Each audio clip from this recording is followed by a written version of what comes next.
Okay, now the next one is distillation of solutions. So students, let us have a binary liquid mixture which consists of two liquids A and B. And let us consider A is having low boiling point when compared to B. Or on the other hand, the component B is having a high boiling point. The mixture consists of both A and B. When we start distilling, the mixture consists of two liquids A and B. Because of the difference in their boiling point, a component which is having low boiling point vaporizes more and more, and the vapors becomes richer and richer with the component A, and the residue remains in the distillation flask, becomes richer and richer with the component B. And if you collect the vapors or if you condense the vapors, that vapors which has been condensed, it contains more proportion of A and less proportion of B, whereas the residue which remains in the distillation flask contains more proportion of B, which is having high boiling point, and less proportion of A. And if you repeat the process,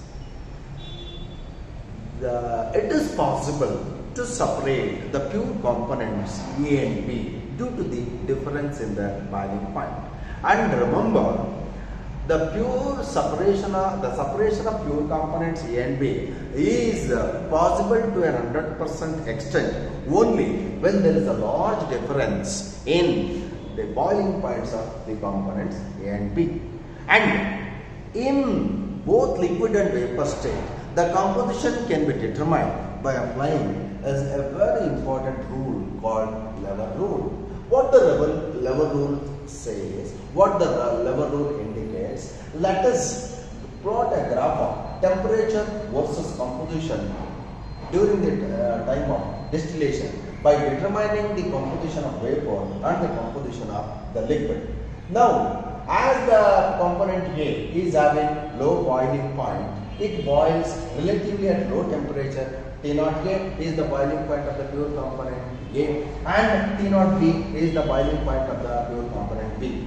And the graph itself confirms the component B boils at higher temperature, whereas component A boils at lower temperature. As the component A boils at lower temperature, it indicates it vaporizes more easily, whereas the component B boils at higher temperature, it remains in the liquid state. And above the line there is only vapor, below the line there is only liquid, whereas inside the graph, inside this particular graph, it consists of both liquid and vapor. Let us select a particular point A, in the mid of this particular curve.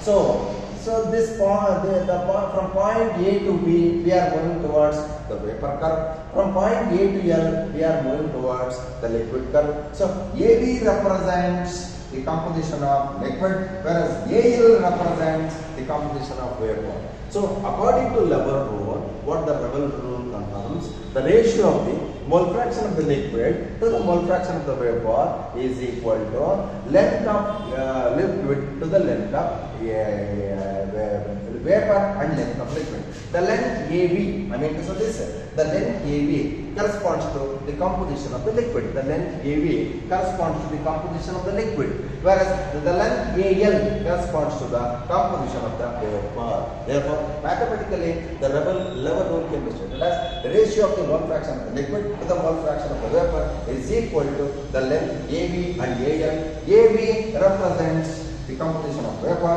whereas AL represents the composition of the liquid.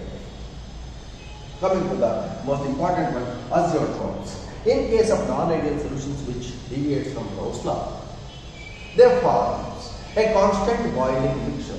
A mixture which boils at a constant temperature, like a pure component, without any change in composition, is known as azeotropic mixture.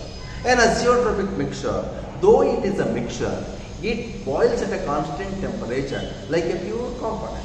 So, any mixture which boils at a constant temperature like a pure component without any change in its composition is known as azeotropic mixture. And we have two types of azeotropes: minimum boiling azeotrope and maximum boiling azeotrope.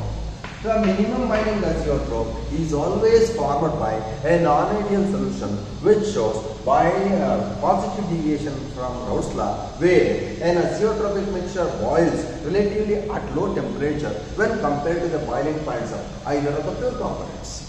Example, ethyl alcohol and water. 95.5% of ethyl alcohol with 4.5% of water is a very simple example for minimum binding azeotrope, which is showing a positive deviation from Raoult's law, which is a non-ideal solution. Where a maximum binding azeotropic mixture is again formed only by a non-ideal solution which shows a negative deviation from Raoult's law. One such example is HCl and water or HNO3 and water, which shows negative deviation from Raoult's law. They always form a maximum boiling azeotrope. Once again, the azeotropic mixture, though it is a mixture, it behaves like a pure component. It boils like a pure component at one particular constant temperature without any change in composition. Okay.